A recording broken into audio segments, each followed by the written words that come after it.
Hey everybody, my name is Grandmaster Nils Hansager. I'm just going to walk everybody through what we consider kind of a beginner martial arts class. Kind of the key on this one is do the best you can. Sorry, I got to fix the camera here a sec. Do the best you can.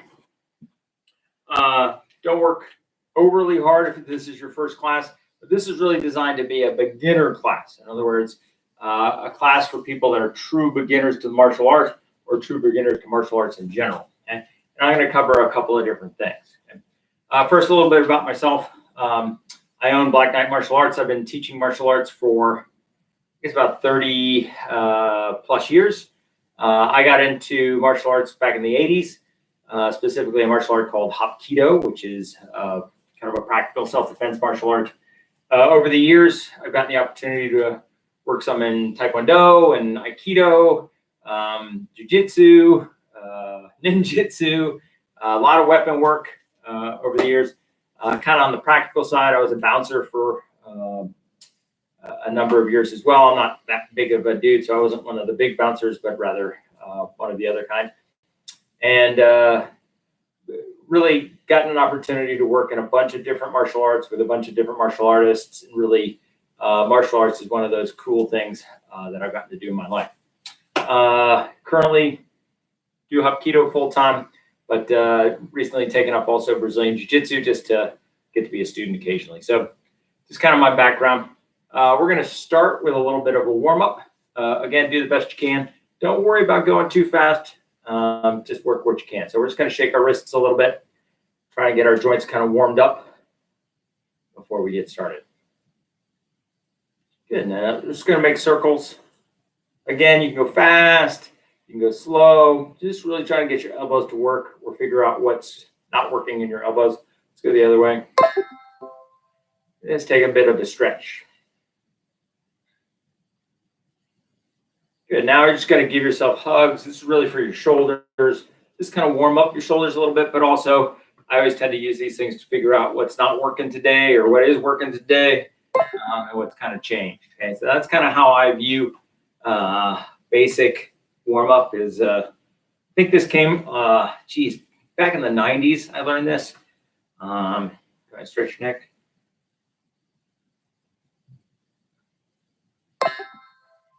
Always go easy on your neck, especially if I hadn't used it recently.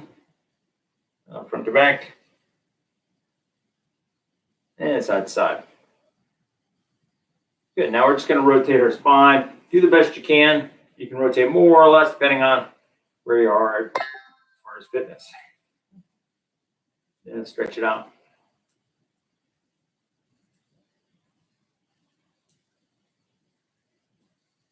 Good. Now we're just going to make our hips go in a circle. So I just put my hands on my hips and make my hips go in a circle. Less my head rotation around, but really just working on getting my hips to rotate around.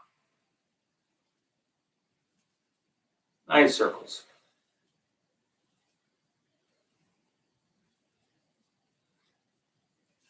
Good. Now we're just going to bend our knees just a little bit and make our knees go in a circle, kind of both directions.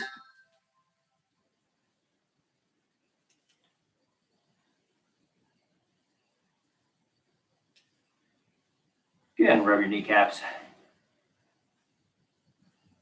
Nice. Now the hard part, you can always put your hand on a chair, but we're just going to rotate our ankle around. You can do it with balance. It's kind of one of the examples of how to balance. All right. Again, put your hand on something if you want. We're just going to rotate our ankle around. You can always use something to keep your balance, so don't worry about losing your balance. Okay. Now we're just going to stretch our toes. If you're in shoes, this is much harder to do. Stretch toes on the other side.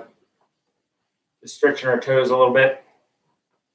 Good. Now, I like to stretch the side of my foot, kind of the twist ankle position. Just trying to get a little bit of stretch on those ligaments on each side. Okay. Very good. Okay. So what we're going to do now is going to take a little bit of a straddle, not too wide. Okay. Main thing on this is keep your knees bent, straight, don't bend them, and then lean as far down as you can. If that's only this far, that's fine. Okay. If it's all the way to the ground, that's great. Okay.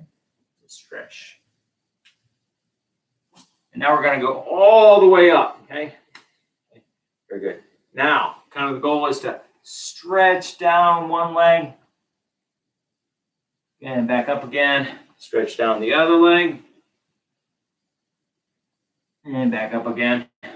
And now trying to stretch down both legs. If you can't, don't worry about it. Stretch down both legs. Very good. Okay. So the first thing we're going to do is we're just going to lean over a little bit. Now, if your leg can't support you, okay, you can always use an obstacle or an object. In this case, put your hand on that and lean over. Make sure you're not going to fall over. Okay. But the mission here is kind of lean over and really get a stretch on this leg. Good. Leaning over the other way. Again, you put your hand on something. Make sure you stay stable. Try and keep yourself upright the whole time, right? And it's kind of a little bit of back and forth. Okay. Next thing we're going to do, again, continuing to stretch our legs, okay, is we're going to try and get low and then put a hand on the ground. You can put both hands on the ground if you want to, and walk your back leg out. Got both feet are pointed this direction now. If you're having trouble with that, you can always bring over your handy dandy chair and work it on your chair. Okay? So the other direction, again, stretching down. Very nice. Now we're just going to take a seat on the ground. I'm going to sit half lotus, but you can always sit one leg in front of the other. That's fine. You can stretch forward as best you can. Try and keep your back straight. Stretching here. Let me turn sideways for you so you can kind of see. Stretching forward. Very nice. Now I'm going to switch feet and stretch forward. Again, this stretches back in this side and then your lower back as well, especially if you keep your back straight. Just try and get a low back stretch at the same time.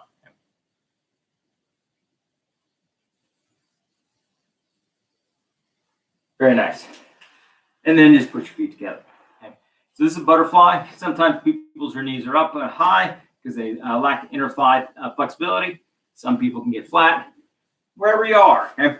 Kind of your mission here is just to make your legs go back and forth. I tend to be a little bit lower in this one. And this is really for your interior ligament. Okay? So the ACL out here on the outside, you're basically stretching a little bit. You can feel it through your knees. If your knees hurt, then don't do the stretch. Okay? Same thing with any stretch here. If anything hurts, sharp pain especially, don't do that stretch. Okay? And stretch forward a little bit if you can. Again, keep your back straight. Stretching forward.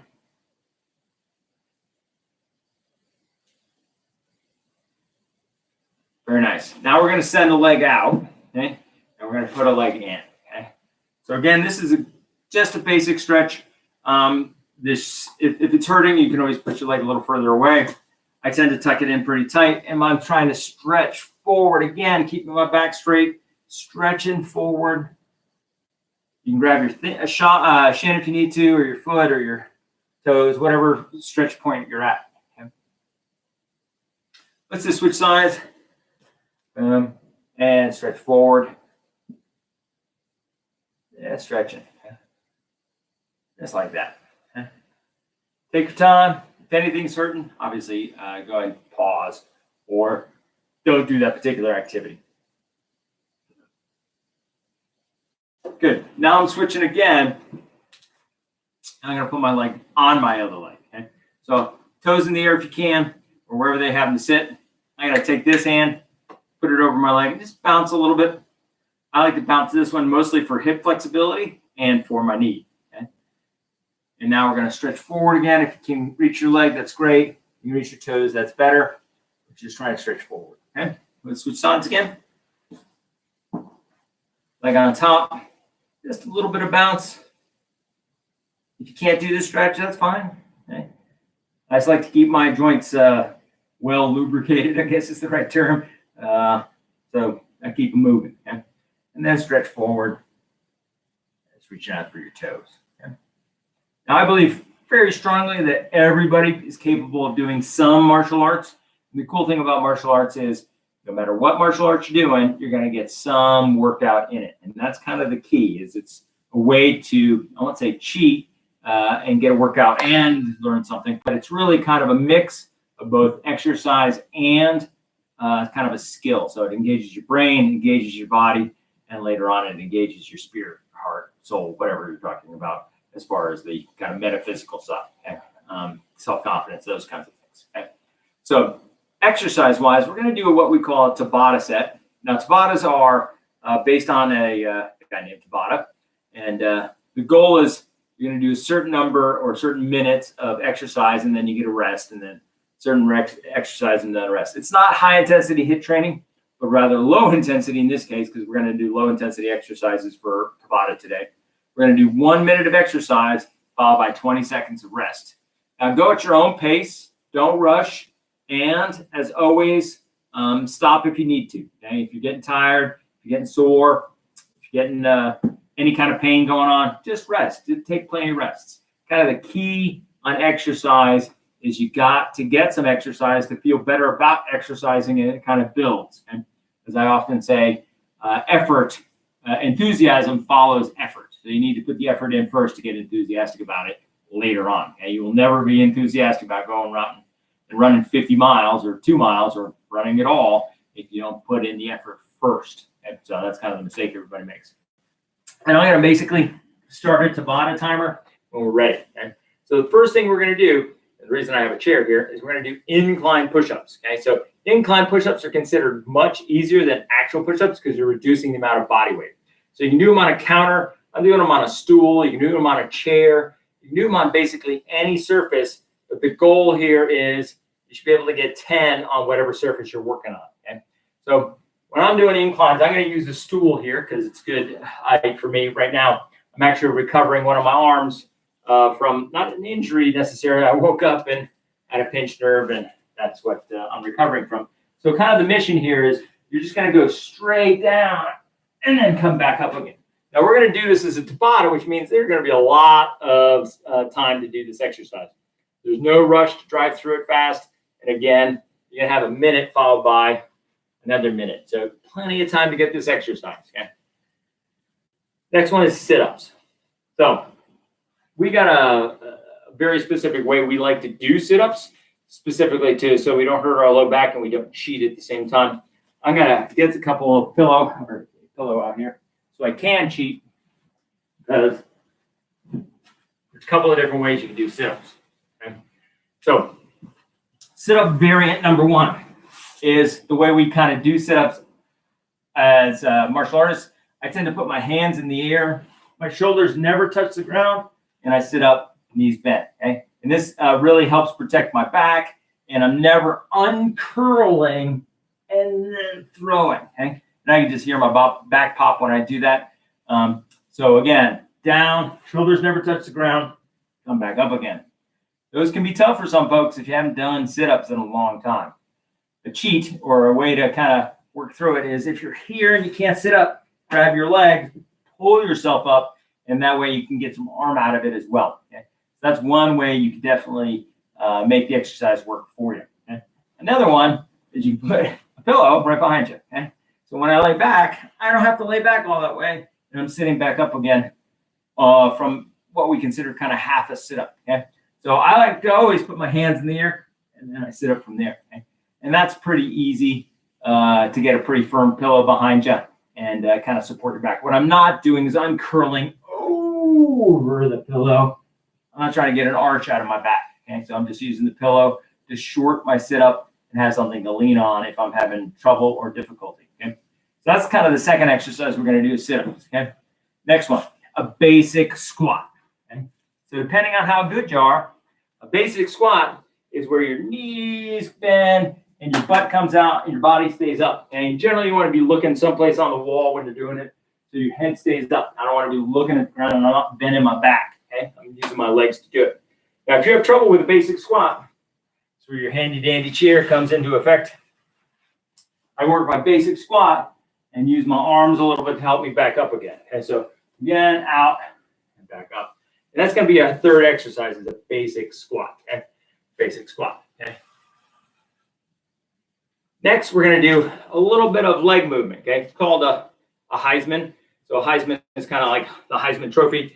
In this case, we're just going to step, step, step, bring our leg up. Step, step, step, bring our leg up. Now, you can do it faster, or you can do step, step, step, really go slow, and bring that leg up. Step, step, step, bring that leg up. Okay, so that would be our fourth and final exercise. Remember, take it easy. Don't beat yourself up. Remember, exercising, it's all about just getting it done. Not going necessarily fast, go at your pace. But I'm ready to start. Hopefully you are too. I was going to grab a timer and start ourselves. Okay, we're going to start in 10 seconds. We're going to start with some incline push-ups. These are the hard things to do for a minute. So again, just kind of coming down and going back up again.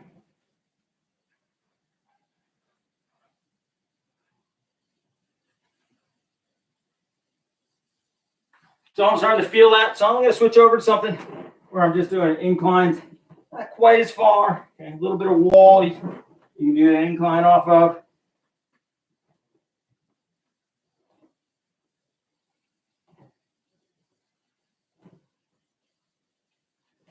Good. Now I'm going to switch back over to my chair. Get another 10 if I can.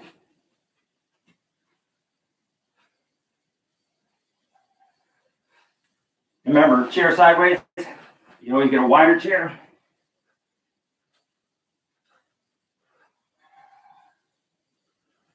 Good. I'm going to go back over my wall. Get to my last view.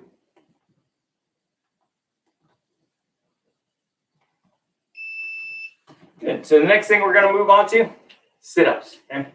Now we're not trying to catch a whole bunch, but we do have a minute to do them. So if you're fast, you can do 100 in a minute, but we're not going to do that. We're going to go nice and slow.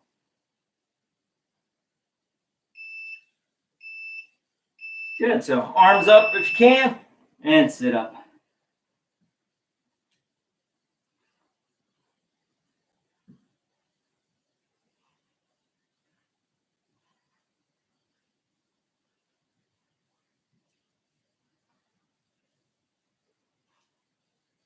Good. If you need to, use a pillow.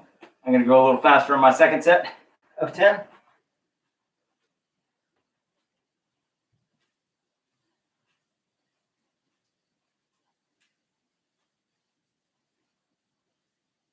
That was my second set of 10. Now I'm going to slow down super slow.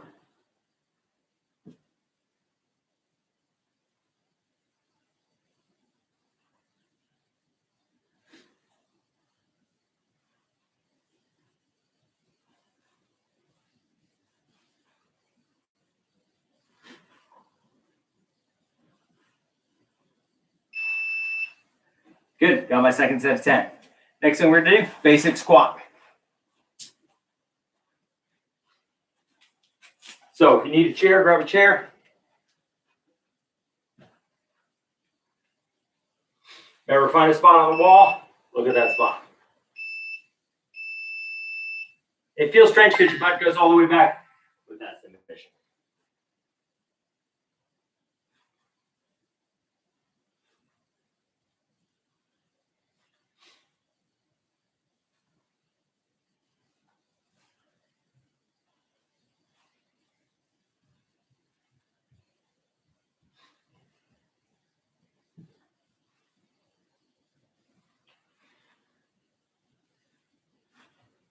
Hopefully you're keeping up.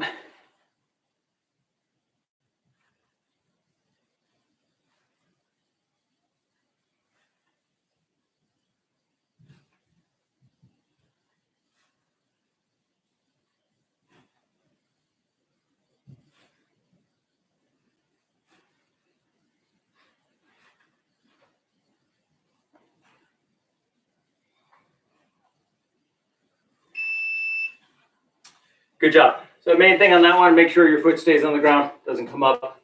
That's kind of the mission. All right.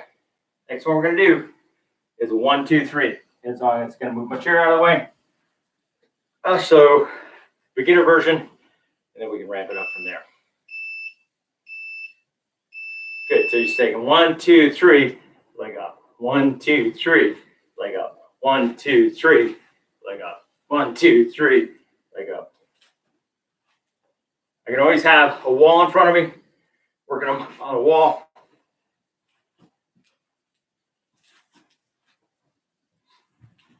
More of the hop version.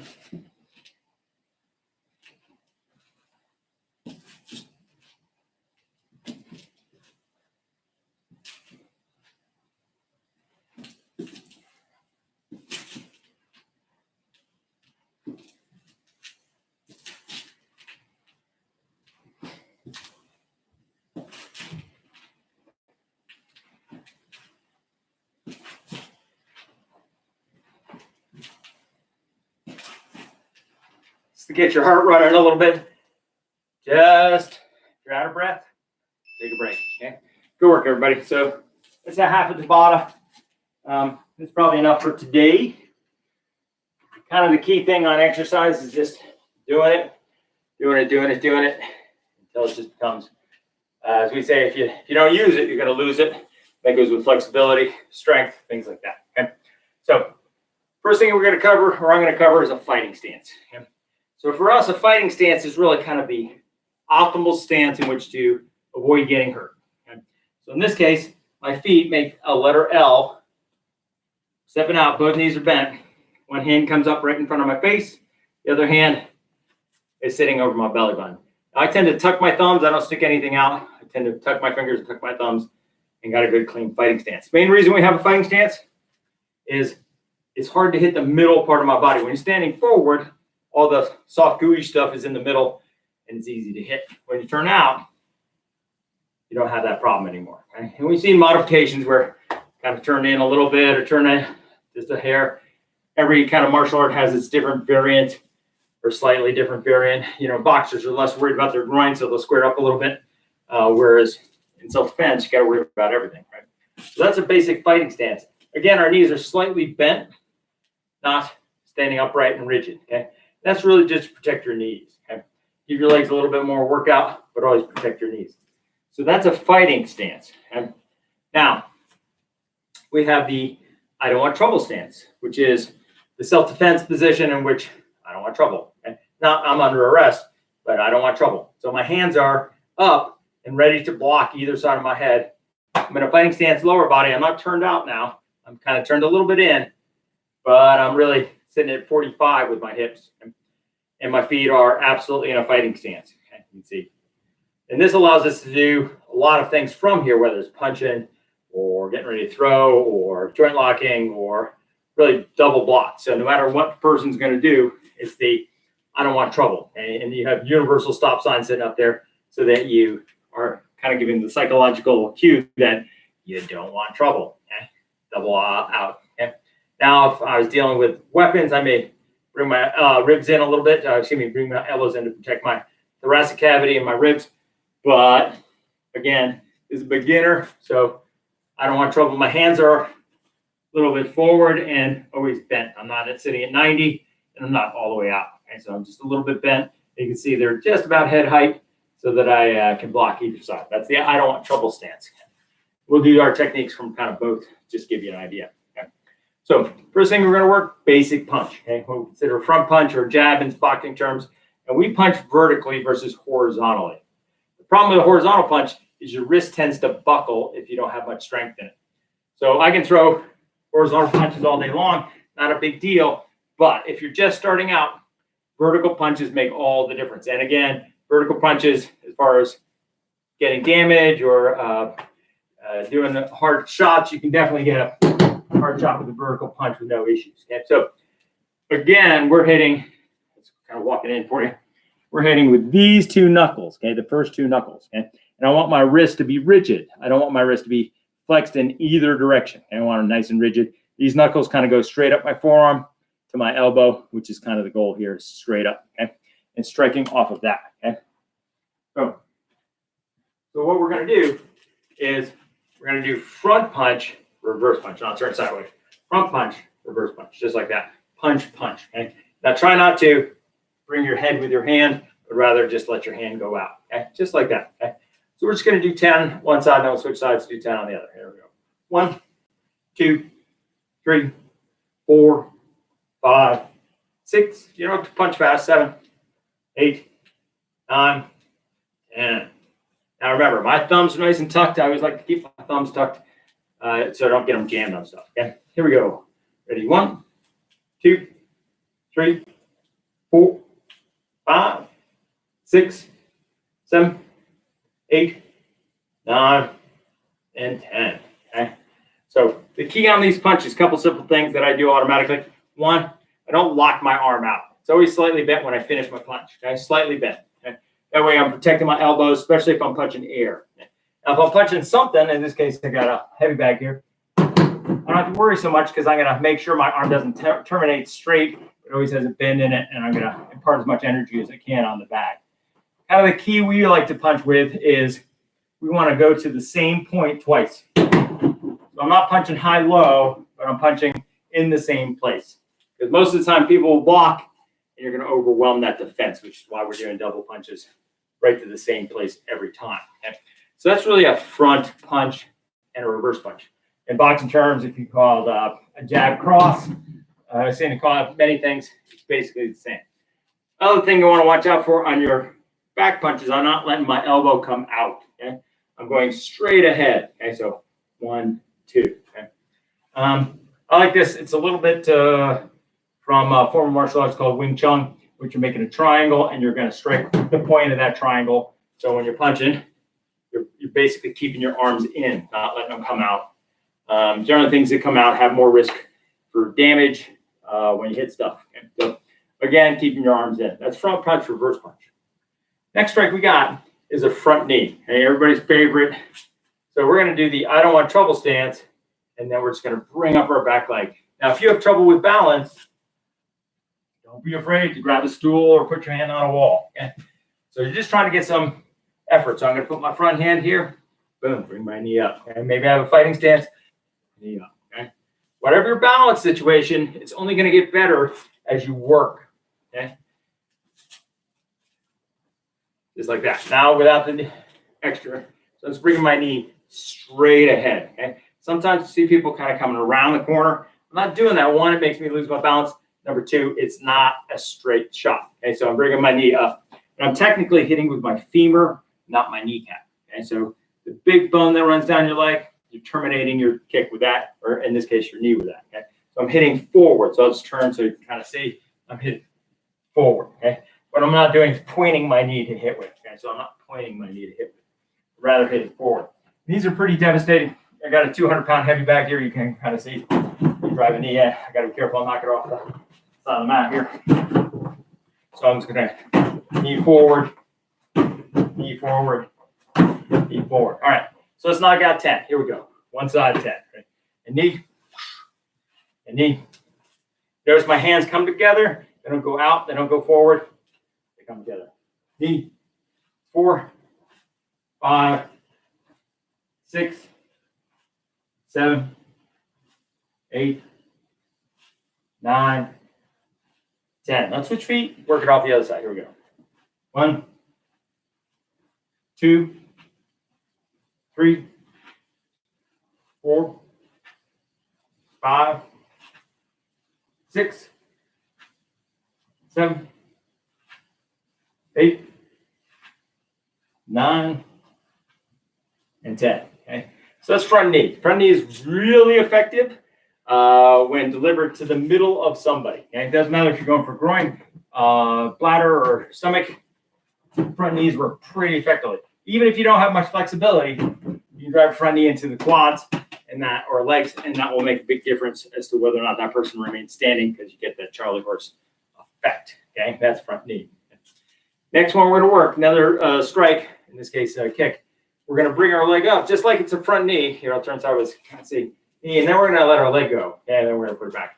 This is a front snap kick, primarily because it gets to a chambered position and then extends from there. So again, up, out, back, down. Now, if I have trouble with balance, I always put my body up against the wall, hold the wall, work it. Let's see, I'll switch feet. Put this hand on the wall. Okay. Here, kick, push hand down, right? Kick. So now I'm going to just work it off the wall where I've got it. Or, as always, I like a stool more than a chair, but put my hand on a stool, keep my balance, kick, just work on my knee, okay? Kick. What it isn't is this, okay? Just bring my knee up and kick, okay? So we're going to do 10 on the side. As far as your foot is concerned, if you can, you want to pull back your toes, okay? So again, pull back your toes, okay? If you can't, you don't want to kick with your toes, and you don't want to kick with the top of your foot. Okay? Generally, your shoes are not designed for a lot of force in the top of your foot. So if you're wearing shoes, you can get away with your heel there. You'll tend to send the shoe back into your toes a little bit. But if you're kicking somebody for self-defense, That's what works. Okay, so we're just going to do 10 kicks one side, 10 kicks on the other. Here we go. Ready? 1, 2, 3, 4. You notice my hands kind of shift when I'm doing it, mostly because I need this arm out of the way for my kick. 5, 6, 7, 8, 9, and 10. Let's go the other way. Here we go. Other leg. Okay. And again, if you need to use a stool, wall, whatever you got to support you for balance, you can always do that. Right. Here we go. 1, 2, and you can kick low if you want to. 3, no problem kicking low. 4, 5, 6, 7, 8, 9, 10. Okay. As you work on your flexibility, you'll be able to kick higher. But the goal here is just get some kicks in. So get your knees warmed up and basic stuff like that. All right. So that's front kick, front knee, front punch, and reverse punch. Kind of got all the strikes. Now, the cool thing about a self-defense martial art is that you learn how to escape from a lot of different positions. Okay?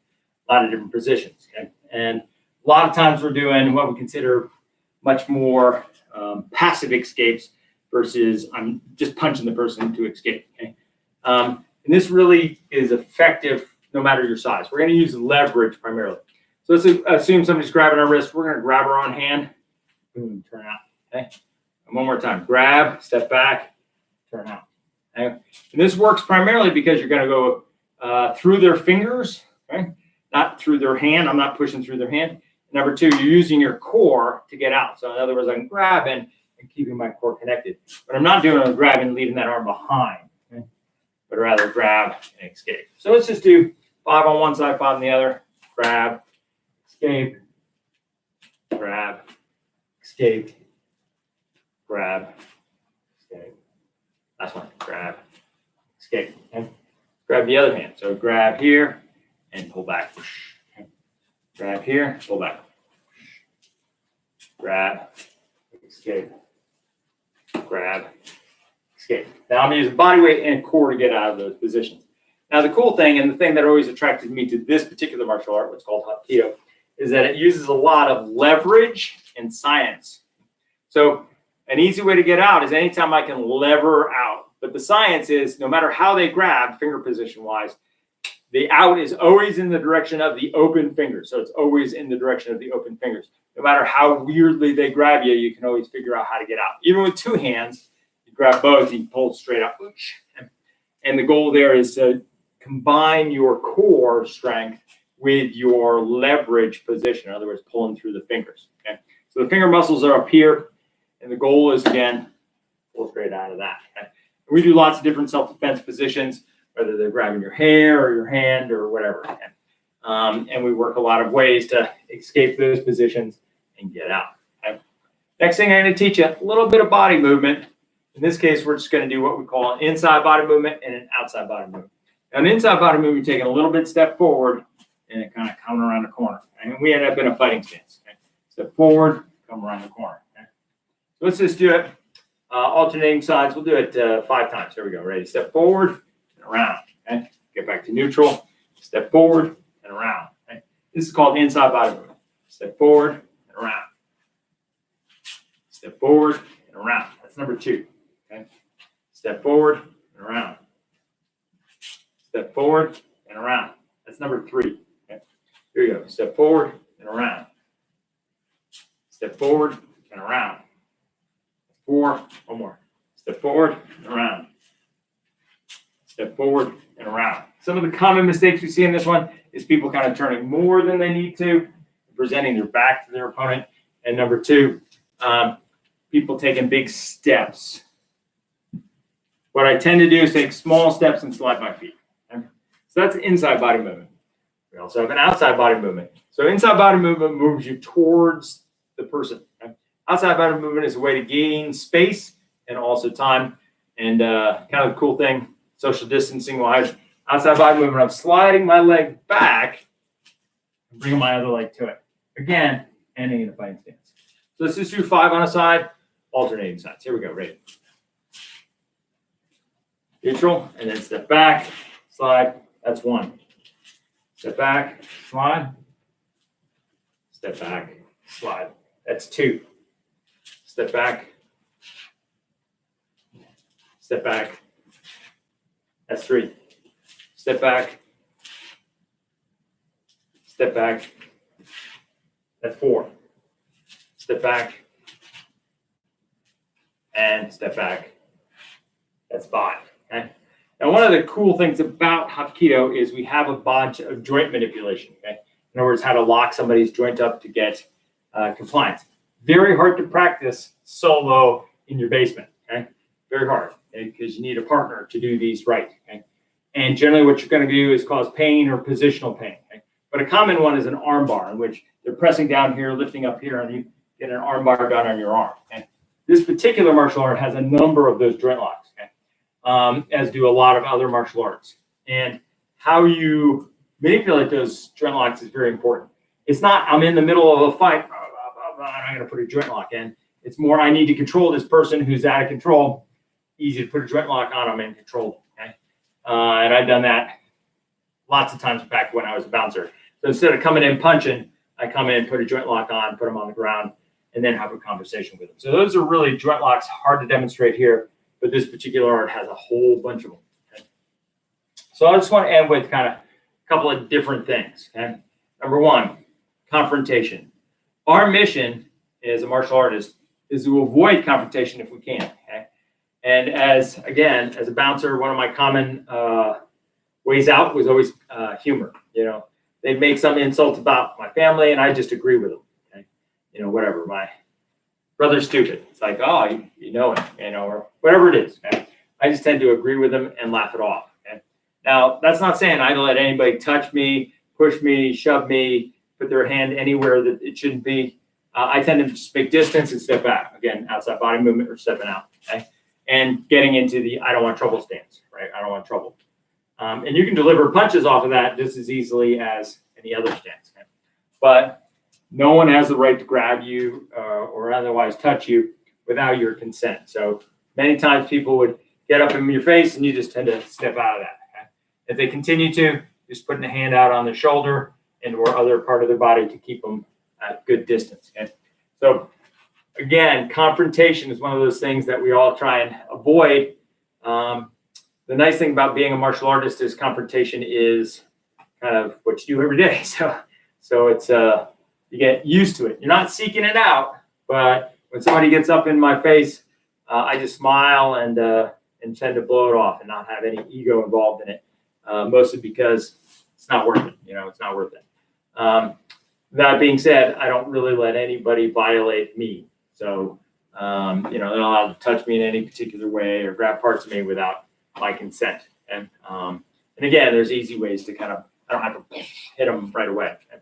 And again, that's something I really like about this particular martial art is you get a variable response. So I can easily remove somebody from touching me, or I can go all the way the other way, in which I'm practically doing full-on self-defense, in which, you know, life and death is at stake, and I'm not going to just, you know, throw a front snap kick and that's the end of the confrontation necessarily. Okay? So you got the full gamut of self-defense. If you're doing it against family members, you know, I'm not going to, you know, if I'm doing it against somebody at, you know, a terrorist at 37,000 feet, my response is going to be much different. So that's kind of the cool thing about this particular martial art is you get a variable response. Okay? Lastly, the mindset of self-defense. Okay? So there's a couple basic steps in the mindset of self-defense. Number one, don't ever, you know, become unaware or give up your senses. So a lot of times people jog with their earbuds in and they can't even hear the car that's nearby. So I see people many times kind of talking on their phone and not paying attention to anything. Okay? So that's not being aware of your situation or surroundings. Okay? So that's as basic self-defense is don't give up some of your senses if you're in a dangerous situation or potentially dangerous situation. Second thing is avoid dangerous situations or potentially dangerous situations. You're going out to your parking lot or to your car in the parking lot at night and whatever, you don't feel comfortable, ask the person at the front door, ask the, you know, store clerk or whatever to watch you go out to your car. So you can always have somebody watch you. Very simple to kind of have somebody pay attention to you while you're going out of their facility into a store or whatever it is. Okay? So try to avoid dangerous situations if you can. Next, we kind of rate dangerous situations. So, level green, there's no danger. I'm in my house, all is good. I've got a number of security measures in. I'm driving my car 55 miles an hour or whatever. That's generally condition green. Okay? Condition yellow. Condition yellow is when I don't feel comfortable with what's happening. Maybe I've been driving my car and I've made 3 turns and the person behind me has made the same 3 turns. So I'm paying attention to them now. Okay? So that's really condition yellow. In other words, something has triggered my my awareness or my situation. So a good example is that, I walked out of a hotel a while back and I was walking and somebody started following me. So I just stopped and I waited to see if they were going to go past me or they're going to confront me. And I did it obviously in public. So they walked right by, but I was in condition yellow because they were kind of following directly behind me. And it wasn't, it was near dusk and it wasn't necessarily in the best city. So again, condition yellow is when you think something's a little weird, whatever, your sixth sense kicked in and you need to pay attention to that. So the next one's really condition red, in which you have identified a potential threat and now you're trying to mitigate that situation. So maybe you're in the department store or whatever, and you've noticed you've gone to 3 different sections of the department store and some creepy dudes watching you in all 3 sections. That's condition red. That's when you need to start taking an active role in self-defense. And that may be going to talk to the store manager or talk to a clerk and say, this guy's kind of following me around. Can you have a word with him? Active self-defense. So in essence, you've identified a threat and now you need to do something. So one of the common things is somebody following you home from a grocery store. They make 3 common turns with you. That puts me in the yellow. They make a 4th. That's probably no longer luck. Okay? And I tend to slow down or maybe pull to the side of the road so they can go around me. Or if they stop, I continue forward. Right? So I try and make sure condition red, I'm taking some action in order to get out of that self-defense situation. And last one's condition black, in which now you're full on self-defense, defending yourself, defending your life, defending your family. And that's kind of goes without saying, that's when you're actively doing self-defense. In other words, you're punching or baiting or whatever you're doing to get out of that situation. So that's kind of the mindset of self-defense, is make sure you're always aware and make sure you're always stepping up your, if you will, your active or situational awareness to the right level, and don't just give it up. Okay? So that's kind of the mindset. And last thing I really want to talk about is the difference between martial arts. Okay? So personally, I think you should do martial arts if you're not doing martial arts already. And there's an art out there for you based on your personality. Okay? So kind of there's 3 different types of martial arts. Okay? I would say, if you will, categories. So there's kind of the competition arts. The most popular competition art right now is Brazilian Jiu-Jitsu or Taekwondo. That shows up in the Olympics. The competition arts generally have a set of rules, and you follow those rules, and they are specialized for a specific set of fighting. So in Taekwondo, it's all stand-up fighting, and it's generally always legs. You get penalized if you punch people in the head. So it's a very specific set of rules. Or boxing, it's another competition art in which you're using your hands. Or Brazilian Jiu-Jitsu, it's a lot of groundwork, and you get points and submissions. So that's really a competition art. And kind of the next one is what I consider the traditional arts. And a traditional art could be Kung Fu. It's where it doesn't matter what's really happened in history. They're just teaching that art as an art kind of in its own box or genre. Okay? There aren't a lot of these around anymore, but there are a lot of arts that have started as traditional arts, and they've added self-defense techniques or they've added competition on top of it. And the last really martial arts category is a self-defense based art. So Hapkido is a self-defense based art, or Krav Maga. There are a bunch of them out there that are really focused just on that, self-defense. And there aren't any competition rules or anything that kind of get in the way of self-defense technique. So very important to understand that sometimes a competition school will also do self-defense, okay? Or a traditional school will also do self-defense, or a traditional school will do competition. So there's a little bit of blend sometimes, but find the right art for you. And so if you're interested in competition, find an art that really focuses on that. Okay? If you're interested in kind of the tradition and history of martial arts, find a school that's really teaching that. Okay? And again, if you're interested in self-defense and only self-defense, then find an art that's right. Okay? And again, we teach Hapkido, but almost any martial art is going to give you the physiological benefits. Okay? So you're going to get stretching, you're going to get workouts and things like that. And some workouts are harder and some are easier. Depends on what school you're going to. Okay? So there you go. There's a basic beginner class to this particular martial art, but also to martial arts in general. I hope you enjoyed it. You guys have a good night. Again, my name is Nils Onsager, and I'm the head of Black Knight Martial Arts.